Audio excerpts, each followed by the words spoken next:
қазір мысалы Equinor дейді, дүниедегі ең үлкен компаниялардың бірі, Норвегияның, мықты компания негізі.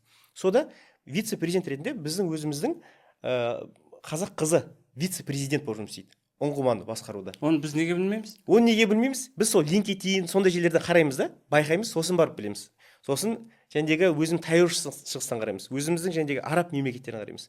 Қаншама өзіміздің мамандарымыз жүр. Оның жәндегі маманынан басып, бастығынан вице-президентке дейін жәндегі лауазымда.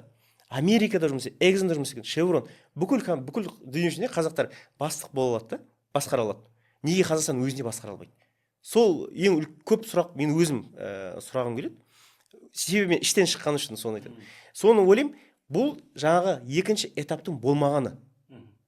Сол үшін мен өз ойым, үкімет, оған жәндегі тиесілі еңбек министрлігі бұны қайтадан қолға алса, осы кәсіпорында кезінде жоспар болған, сол жоспардың екінші этапы